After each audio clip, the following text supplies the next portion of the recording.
দক্ষিণেশ্বরের মন্দিরে বলরাম আদির সঙ্গে বলরামকে শিক্ষা, লক্ষণ, সত্যকথা, সর্বধর্ম সমন্বয়, কামিনী কাঞ্চনী মায়া। মঙ্গলবার অপরাহ্ন 24 অক্টোবর 8ই কার্তিক 1289 শুক্লা ত্রয়োদশী, বেলা 3টে থেকে 4টে হইবে। ঠাকুর খাবারের তাকের নিকট দাঁড়িয়ে আছেন। বলরাম ও মাস্টার কলিকাতা হইতে এক গাড়িতে আসিয়াছেন ও প্রণাম করিতেছেন।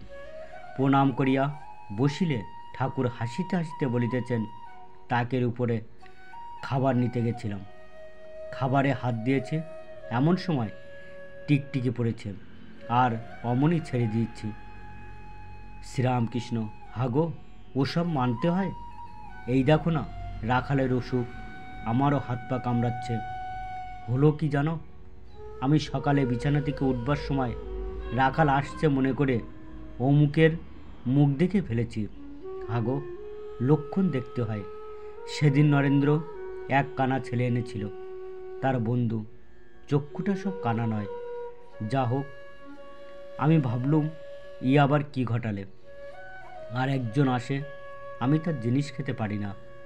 সে অফিসে কর্ম করে, তার 20 টাকা মাইনা। আর 20 টাকা কি মিথ্যা লিখিয়ে পায়? মিথ্যে কথা কয় বলে সে এলে বড় কথা কয় না। হয়তো 2-4 দিন অফিসে গেল না, এইখানে পড়ে রইল। কি জানো, মতলব যে যদি কারুকে বলে কয়ে দেয় তাহলে অন্য জায়গায় কর্মকাজ হয়। বলরামের বংশ পরম বৈষ্ণব বংশ। বলরামের পিতা বৃদ্ধ হইয়াছেন, পরম বৈষ্ণব। মাথায় শিখা, গলায় তুলসীর মালা, আর হস্তে সর্বদাই হরিনামের মালা জপ করিতেছেন। ইহাদের উড়িষ্যায় অনেক জমিদারি আছে, আর কোঠরে শ্রী বৃন্দাবনে ও অন্যান্য অনেক স্থানে শ্রী শ্রী রাধাকৃষ্ণ বিগ্রহের সেবা আছে ও অতিথিশালা আছে। বলরাম নতুন আসিতেছেন, ঠাকুর গল্পচ্ছলে তাহাকে নানা উপদেশ দিতেছেন। শ্রীরামকৃষ্ণ: সেদিন অমুক এসেছিল, শুনেছি নাকি ওই কালো মাগটার গোলাম। ঈশ্বরকে কেন দর্শন হয় না? কামিনী কাঞ্চন মাঝে আড়াল হয়ে রয়েছে বলে।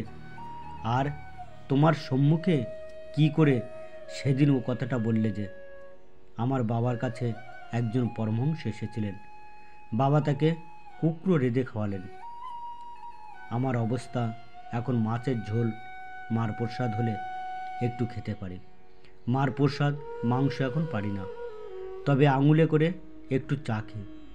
পাছে মা রাগ করেন। আচ্ছা, আমার এই কি অবস্থা বলো দেখি। ও দেশে যাচ্ছি বর্ধমান থেকে নেমে, আমি গরুর গাড়িতে বসে, এমন সময়ে ঝড় বৃষ্টি, আবার কোত্থেকে লোক এসে জুটল। আমার সঙ্গের লোকেরা বললে এরা ডাকাত।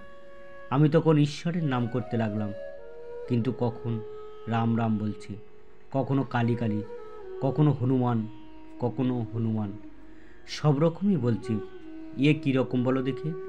ঠাকুর এই কথা কি বলিতেছেন যে এক ঈশ্বর, তার অসংখ্য নাম। ভিন্ন ধর্মাবলম্বী বা সম্প্রদায়ের লোক মিথ্যা বিবাদ করিয়া মরে।